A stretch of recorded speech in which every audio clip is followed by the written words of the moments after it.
서 귀한 말씀을 묵상합니다. 읽고 듣고 깨닫는 것 다 우리에게 허락하여 주셔서 이 말씀 때문에 우리 영이 사는 귀한 시간 다 되게 허락하여 주시옵소서.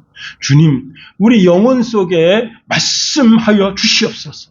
우리 영혼이 깨어나게 도와주시고 이 한 시대 하나님의 말씀을 지켜 그 말씀대로 살아 하나님의 영광이 떠나지 않는 인생들 다 되게 허락하여 주시옵소서.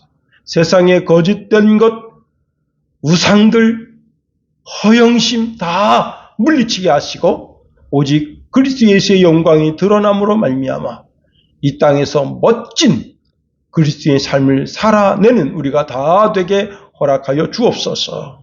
이로 인하여 하나님 앞에 간구하며 하나님께 부르짖어 기도하는 것마다 다 응답받게 하여 주시옵소서.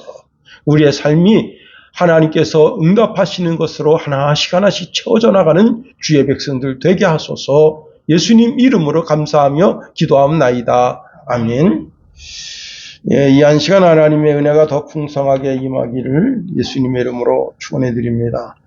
오늘 본문에 있는 말씀을 통해서 참 과부의 신앙 모습, 그런 제목 가지고 말씀을 살펴봅니다. 제가 어릴 때나 이제 배웠을 것 같은 분인데 서면에 사시는 고모님이 계십니다. 아들이 이제 춘천지방법원장을 하셨고요. 그래서 늘 어머니도 자랑스럽게 그렇게 이제 말씀하셨던 고모님인데, 이 고모님이 이제 작년 추석 때 우리 시골집을 방문했습니다. 그리고는 이제 어머니한테 옳게 반드시 예수 믿으시게, 난 예수 믿고 교회 권사였는데 지금은 은퇴했어 하고 우리 어머니를 전도하러 온 겁니다. 그래서 우리 어머니가 우리 집도 다 예수 믿어요. 우리 큰아들이 목사님이고요. 우리 이제 큰딸이 장로 피택됐습니다 하고 또 자랑하셨다고 합니다. 참으로 감사한 것은요, 작년 추석에 오셨고 올 설날에도 오셔서 우리 아버님을 상대로 이제 고수톱을 해가지고 용돈 좀 뜯겠다 했는데 아버님이 이뤄주지는 않으신 것 같습니다. 여러분, 예수 믿는다는 것이 무엇입니까? 우리가 예수님에게 속했다는 것이죠. 이제는 예수 것이 됐다는 겁니다. 고린도전서 6장 19절 20절에 보니까 너희 몸은 너희가 하나님께로부터 받은 바 너희 가운데 계신 성령의 전인 줄을 알지 못하느냐. 너희는 너희의 자신의 것이 아니라 값으로 산 것이 되었으니 그런즉 너희 몸으로 하나님께 영광을 돌리라 말씀하십니다. 이 고린도전서 6장 19절 20절 다 귀한 말씀인데요. 그 중에 20절에 보니까 값으로 샀다 이거예요. 내 몸이 내 것인 줄 알았는데 내 것이 아니고 소유가 하나님 거라는 겁니다. 하나님 것이라는 인식표가 있다는 거예요. 내가 하나님 거라고 내가 말한 것이 아니라 하나님 쪽에서 너는 내 거라고 말씀하신 겁니다. 그러니까 내 거라는 것을 옛날에는 어떻게 했는가 하면 인을 친 거예요. 인. 즉 우리 속에는 성령의 인치심이 있다 하는 겁니다. 우리가 예수님을 주와 그리스도로 고백하니 성령의 인침을 받은 겁니다. 에베소서 1장 13절에 너희도 진리의 말씀을 듣고 약속의 성령으로 인치심을 받았으니 했습니다. 인치심, 즉 소유권이 하나님께 있다는 겁니다. 고대 왕들은 이제 자신의 양무리 또 염소무리 또 낙타 그리고 이제 소 떼에다가 인을 쳤습니다. 그 내 거라는 거예요, 내 거. 그 죽어서 그 가죽이 이제 사람에게 이렇게 쓰임 받기 전까지는 항상 그 붉은 도장으로 찍은 그 새빨간 그 인두를 달궈서 몸에다 찍는 거죠. 그런 것과 같은 우리에게는 성령의 그런 인치심이 있다는 겁니다. 내가 하나님의 소유, 마귀가 함부로 손대지 못하도록 하나님의 인치심을 받은, 즉 구원의 확정된 표가 있다 하는 겁니다. 더 나아가 내가 하나님 거라는 인식표는 모든 그리스도인들이 서로 사랑함으로 드러내는 겁니다. 요한복음 13장 35절에 보니까 너희가 서로 사랑하면 이로써 모든 사람이 너희가 내 제자인 줄 알리라 말씀하십니다. 우리가 서로 사랑하면 저 사람 그리스도의 사람이다.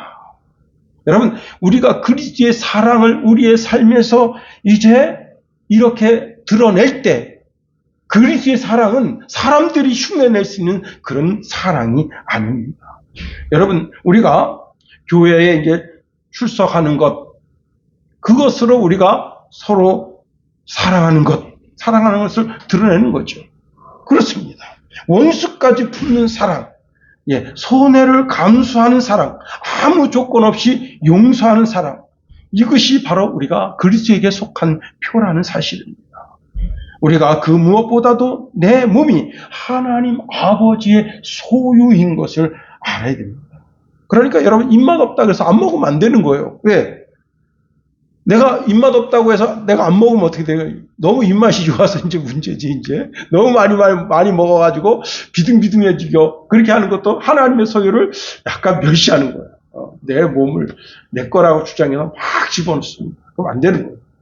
좀 이렇게, 저도 헤비한 편에 들어가는데, 얼마나 살 빼려고 노력하겠어요. 정말입니다. 그렇습니다. 여러분, 너무 뚱뚱해서 다른 사람들로 하여금 예수 믿는 사람이 저렇게 뚱뚱해, 그런 말 들어도 안 되고 너무 안 먹어가지고 이렇게 돼가지고 예수 믿는 사람이 저렇게 흠집하게 살지, 그런 것도 안 되는 거예요. 내 몸도 잘 관리하는 것도 하나님 주신 몸을 잘 관리하는 것이다 하는 겁니다. 그렇습니다. 자, 오늘 본문으로 가봅니다. 바울이 이제 디모데에게 목회 서신을 써서 보냈습니다.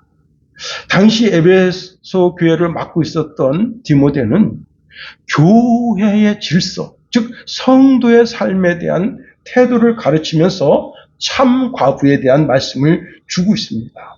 그런데 이 말씀은요, 단순히 과부에 대한 사회적인 지침이 아니라 하나님께 소망을 둔 자와 세상을 사랑하는 자의 영적 상태를 대조하면서 말씀을 주고 있다 하는 겁니다.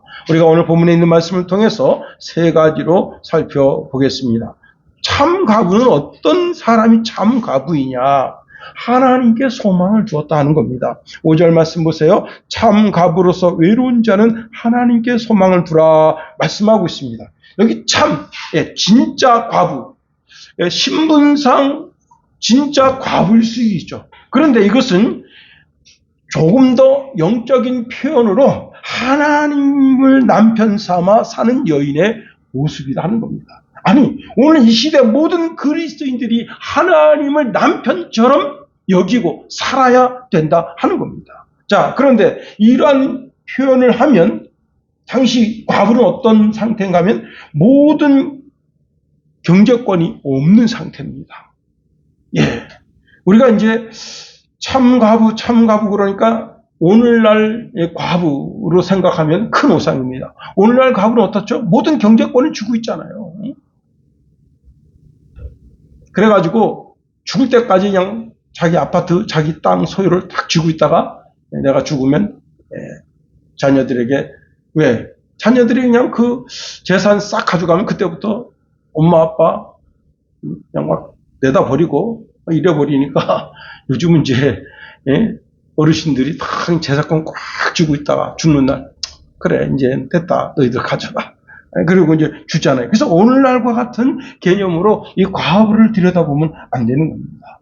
이 과부는요, 그때 당시로 말하면 인간적인 의지가 끊어진 상태에서, 모든 의지가 끊어진 상태에서 경제권이 하여튼 정말 삶이 형편없는 그런 처지에 있는 여인들이죠. 자, 이렇게 인간적인 모든 의지가 끊어진 여인을 대표하는 단어가 오늘 성경 본문에 나오면 이렇게 나왔습니다. 외로운 자라 있어요. 외로운 자. 자, 외로운 자라고 말할 때 단순히 감정적인 표현보다도 외롭다라고 표현할 수 있지만 언어적으로 보면요, 완전히 홀로 남겨졌다라는 뜻입니다. 모든 지지 세력이 제거된 상태다 하는 거예요. 그런데 이게 완료 수동태 분사형으로 되어 있습니다. 그러니까 남편도 없고 자녀도 없고 재산도 없고 세상적으로 더 이상 기대할 것이 전혀 없는 상태라는 거예요. 선배 목사님이 이제 원주에서 개척을 했는데 아주 오래된 얘기입니다. 11월 중순 아주 쌀쌀한 날씨 새벽 예배를 가는데 한 늙은이가 교회 문 근처에서 웅크리고 이제 그렇게 있습니다. 해서 깨워서 교회 안에 데리고 갔는데 이 노파가 여러 날 길에서 자고 음식을 제대로 섭지 못한 상태입니다. 그래서 새벽에 이제 급하게 라면을 갖다가 끓여서 먹이고 난로불에 이제 교회 여러분 옛날 이 개척교회 같은데 새벽에 무슨 난로 핀다 그게 말이 되질 않습니다. 예. 그런데 그냥 그 새벽에 이제 이게 연탄 난로인데 연탄 난로에 연탄을 막 피워서 몸을 녹이고 그런데 여러분 몸에서 여러 날 밖에 나와가지고 살다 보니까 냄새 그냥 막 진짜 지독한 냄새가 나죠. 그래서 사모님이 이렇게 해서 안 된다. 사택으로 데려가서 사택에서 씻기고 그런데 이제 사택도 방 하나입니다. 그리고 애들은 둘이고. 그러니 이 사택에서는 재울 수가 없어. 그래서 목사님이 궁리궁리 하는 가운데 이제 계단 그 한쪽 편에가 이제 이렇게 거기 연탄광인데 연탄을 싹 치우고 거기다 이제 이렇게 거적대기 갖다 깔고 그 다음에 이제 전기장판 있잖아요. 전기선을 내려서 전기장판을 깔고 그 다음에 전기줄 하나 내려서 등을 하나 달고 그리고 겨우겨우 문을 해달았습니다. 개척교회에서.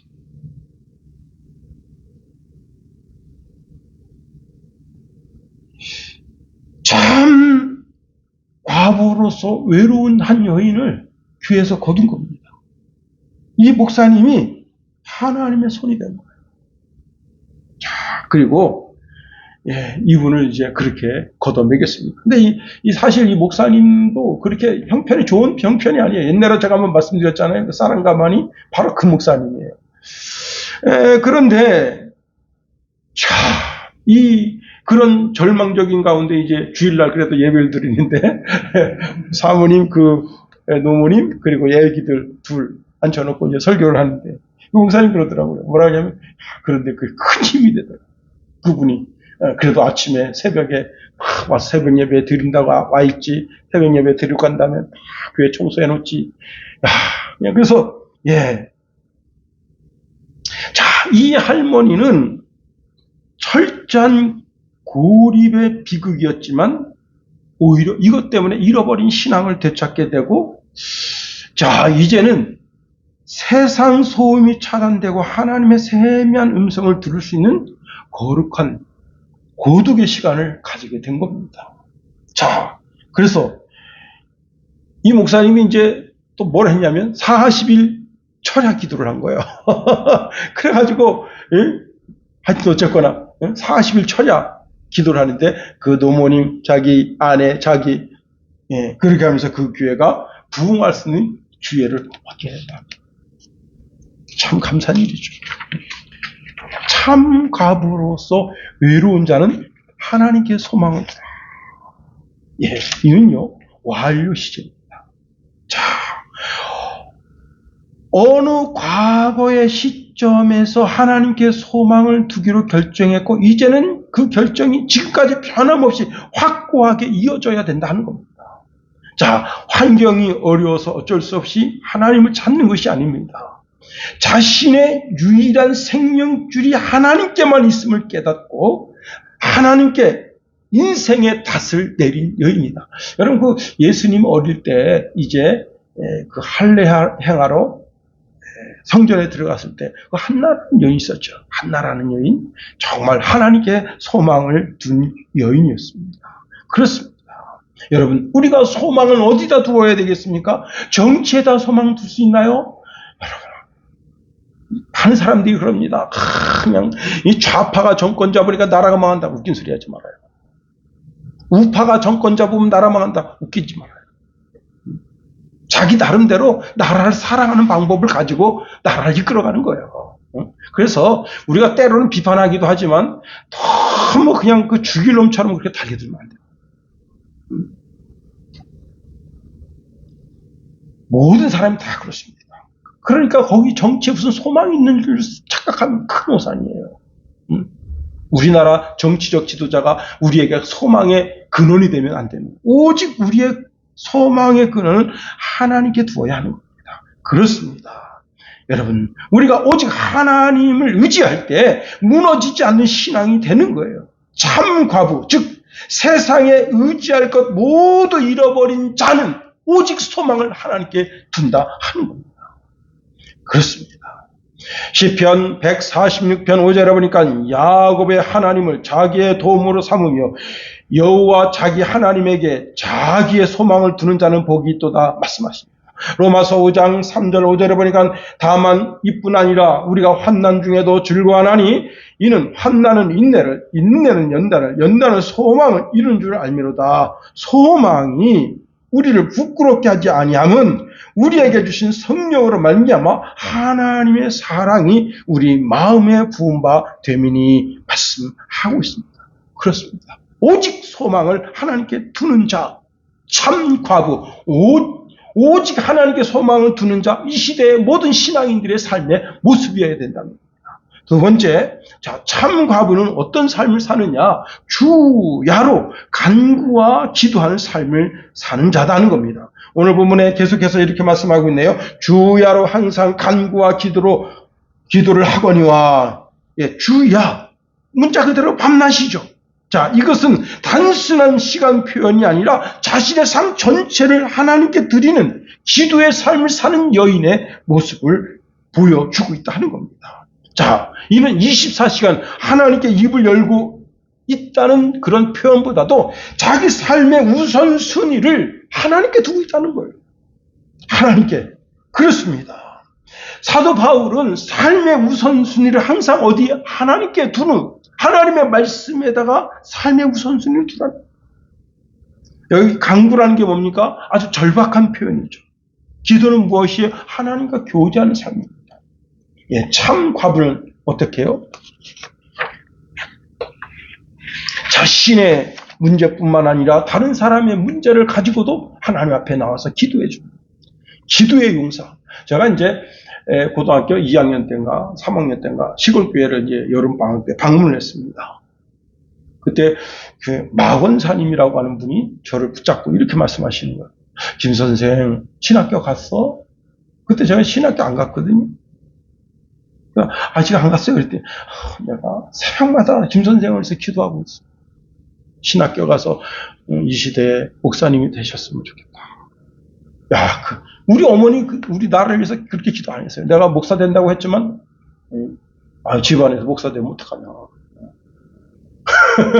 제가 미국에 유학 가겠다고 그랬어요. 우리 어머니가 대성통곡한 겁니다. 우리 김성철이가 일본에 유학 간다 그럴 때 우리 김선혜는 박수 치면서 환영했어요. 근데 우리 어머니가 등 떠밀면서 가라! 했으면요. 미국 말 좀 말았을 텐데 말입니다. 우리 어머니가 대성통곡하고 보니까 이거 아니구나. 내가 모시고 있던 담임 목사님이 가서 한 3년 공부하고 와라. 그랬는데 그게 안 된 거예요. 참 과부는 어떤 분이라고요? 주야로 간구와 기도로 하나님과 교제하면서 성도들을 위해서. 제가 이제 앞에 원주에서 개척했던 선배 목사님 이야기를 조금 드렸습니다. 그런데요, 이 노모님이 그렇게 이제 위에서 간구하며 기도하는데 아들이 찾아온 겁니다. 깜짝 놀랐어요. 이분이 누구냐면 그때 당시 박정희 대통령을 모시고 있던 경호원입니다. 근데 직급이 되게 높아요. 그분이 집에 오니까 어머니가 없어진 거예요. 기가 막히죠. 코가 막히죠. 어머니가 없어진 거예요. 어머니가. 그래서 막 수소문에서 막 찾는 거예요. 경찰서장이 막 난리 난 겁니다. 여러분, 대통령 모시고 있는데 직급이 높은 사람이 우리 어머니가 없어졌다. 그거 좀 돌보지 말이야, 이놈들아. 경찰서장이 막 난리 났습니다. 원주시장 난리 났습니다. 왜? 알고 보니까 그냥 이게 직급이 엄청 높은 분인데 그 어머니가 없어진 거예요. 그 옛날에 이게 좀 이렇게 요즘처럼 이렇게 시스템이 잘 돼 있어서 이렇게 독거노인 이렇게 돌보는 게 아니에요. 그래가지고 찾다 찾는데 여기 있잖아. 그런데요, 더 재밌는 게 뭐냐면 이 아들이 돈을 보냈는데 하나도 안 찾았어요. 돈을. 자기 월급의 3분의 1을 보냈는데 하나도 안 찾았은 거예요. 그러니까 이분이 이게 너무 노인네라 돈을 찾아 쓰는 방법을 모르니까 돈에 그동안 그냥 계속 월급이 쌓이고 그렇게 그냥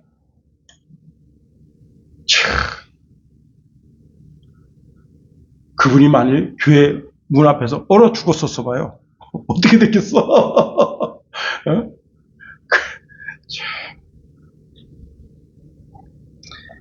한 젊은이가 외로울 때 할 수 있는 11가지 일이 있다고 합니다. 제가 이걸 보고 제가 제목만 소개할게요. 첫 번째, 잠자기. 두 번째, 단 거 먹기. 세 번째, 편안한 마음으로 영상과 노래 부르기. 눈물 흘리기, 친구에게 하소연하기, 우울증 카페, 또 상담 커뮤니티에 글 남기고 댓글 달기, 글쓰기, 영상이나 녹음 남기기, 내 감정에 이름 주어주기, 내 편 들기. 자,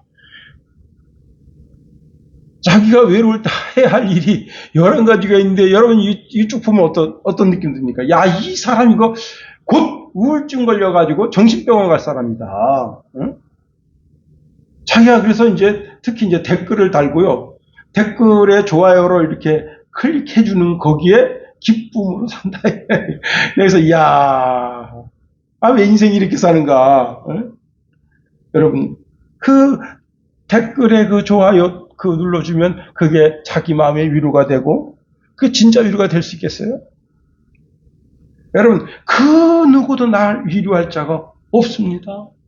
예레미야는 그의 애가서에서 이렇게 말씀하고 있습니다. 밤에도 슬피 우니 눈물이 밤에 흐름이요 그의 사랑하는 자들 중에 그에게 위로할 자가 없고 애가서 1장 9절에 보니까 그의 더러움이 그의 옷자락에 있으나 그의 종말을 생각하지 아니하므로 그가 비상이 낮아졌도다. 그를 위로할 자가 없도다.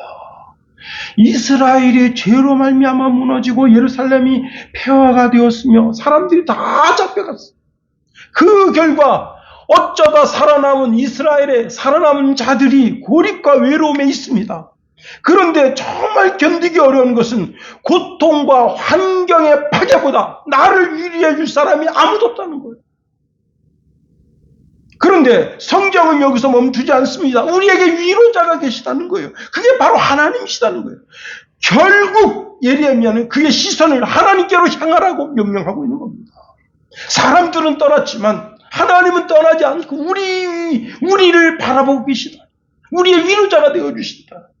고린도후서 1장 3절 4절 보니까 찬송하리로다. 그는 우리 주 예수 그리스도의 하나님이시요 자비의 아버지시요 우리의 위로의 하나님이시며 우리의 모든 환난 중에 우리를 위로하사 말씀하고 있습니다.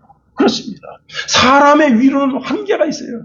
그러나 하나님은 우리의 영혼을 깊은 절망 속에서 우리의 위로자가 되어 주실 수 있고 우리를 견인해 주실 수 있는 겁니다. 그렇습니다. 세 번째로, 참 과부로서 하나님의 사람은 향락을 좋아하면 죽는다. 6절에 아주 강조적 대조를 보여주는 구절입니다. 6절 보세요. 향락을 좋아하는 자는 살았으나 죽었느니라. 예, 그렇습니다. 인생의 목적과 가치에 대한 말씀이에요. 단순하게 즐겁게 살지 말아라, 금욕적으로 살아라 그런 경고가 아닙니다. 내 삶에 무엇으로 하나씩 채워지고 있는가를 보라는 거예요. 여기 살았다라고 하는 것은 단순히 숨쉬고 심장이 뛰는 그런 생물학적 관계가 아니라 살았다고 하는 것은 겉모습은 화려하지만 즉 겉모습이 화려하다는 것은 뭐냐면 세상적인 것들로 꽉 차져 있어서 저 사람 참 멋진 삶을 살고 있구나 그렇게 느껴지는 그 사람을 면밀히 들여다보면 그 영혼이 지금 죽어서 커덕커덕대고 있다는 거예요. 응? 제가 말씀드렸잖아요. 응? 임영웅 그걸 보려고 여기서 강원도 화천에서 응? 대구까지 간다고. 와, 이 미친 거 아니에요, 미친 거? 응? 그런데 나보고 그래, 목사님, 그 감동이 2달 동안 갔다. 근데 임영웅하고 나하고 무슨 상관이에요? 그 노래 유행가 들었다는 것이 나하고 무슨 상관이에요? 세월이 지나면 그 허전함을 또 다시 가야 돼, 임영웅한테. 응? 표 하나에 40만 원. 부부가 80만 원. 하룻밤 잤어, 호텔에서. 호텔비가 48만 원인가? 한 200만 원 넘게 쓰고 왔대요. 와, 깜짝 놀랄 일이야. 아, 이런 분도 있구나. 응? 그렇습니다. 여러분, 사람이 사는 것이 쾌락을 추구하는 삶을 사는 것이 그게 인생의 기쁨인 줄 착각하면 큰일 납니다. 자, 여러분, 세상 사람들은 향락을 쫓는 삶을 살아요. 향락이라고 하는 것은 일상의 건전한 즐거움보다 무절제하고 감각적인 쾌락을 말하는 겁니다. 쾌락은 독성이 있어요. 채우면 채울수록 더 큰 자극을 원한다는 겁니다. 결국 자신만의 만족을 위해서 주변의 모든 것을 다 매몰시키는 거예요. 참 그렇습니다. 결국은 뭐예요? 죽음에 이르게 되는 거예요. 세상의 쾌락을 추구함이 그와 같다. 그렇습니다. 이것을 현대인을 가리켜서 뭐라고 하냐, 도파민의 노예라 그렇게 말하는 겁니다. 끊임없이 쾌락을 추구하는 거죠. 자, 오늘날의 관점으로 보면 끊임없이 즉각적인 만족. 예. 저도 이제 쇼트 영상을 많이 보는데, 저는 이제 거기서 설교 때 이렇게 소개할 만한 걸 많이 찾아요. 예? 옛날에 이제 리더스 다이제스트라는 책이 있었어요. 그 책을 참 즐겨봤습니다. 거기에 참 신앙적으로 소개할 만한 게 많아요. 그래서 이제 그 책을 보고 거기서 예화를 찾고 막 그렇게 했었는데, 그리고 이제 국민일보에 보면 이제 겨자씨라고 있어요. 겨자씨. 그걸 주로 보면서 이제 예화를 소개하고 그랬는데, 그거보다 그냥 쇼트 영상 보니까 참 소개해 줄 만한 게 많습니다. 그런데 그것도 주의하라. 그걸요, 제가 어느 날 보니까 1시간 반 동안 보고 있는 거야. 응? 야, 그 아까운 시간에. 응? 참, 그렇습니다. 여러분, 도파민의 노예로 살면 안 된다. 우리는 예수 그리스도의 거룩한 노예들로 사는 거예요. 응? 하나님의 자녀로 사는 거예요. 그렇습니다. 자, 결론적으로 향락을 좋아하는 자는 사치하고 방탕을 즐기게 되고 결국은 하나님 추구하는 삶이 아닌 쾌락을 추구하는 삶. 겉으로는 살았어요. 호흡이 있고 먹고 웃고 활동합니다. 그러나 성경에는 이렇게 말씀하고 있습니다. 죽었다는 거예요. 영적으로 죽었다는 거예요. 하나님과 관계가 끊어진 것은 죽었다는 거예요. 이제 말씀을 정리해 봅니다. 참 과부는 외로워도 살아있는 자다. 그러나 향락을 사랑하는 자는 화려해 보여도 죽은 자다. 그러면 무엇이 그 생명을 결정하느냐? 환경이냐? 재산이냐? 건강이냐? 아닙니다. 하나님과의 연결성이 있느냐 하는 거예요. 결론입니다. 사실 여기 외로운 과부가 오늘 내가 그 여인이 되어야 한다는 거예요. 자, 여러분, 오늘 본문은 우리에게 여러 가지 질문을 던지고 있습니다. 나는 참 과부의 영성을 가진 자인가? 향락을 추구하는 자인가? 소망의 방향이 하나님을 향하고 있는가? 우리의 기도와 간구가 우리의 생명을 드러내고 있는가? 여러분, 사람이 다 떠나도 하나님이 계시면 우리는 살아있는 하나님의 백성이 될 수 있는 겁니다. 이제 말씀을 마칩니다.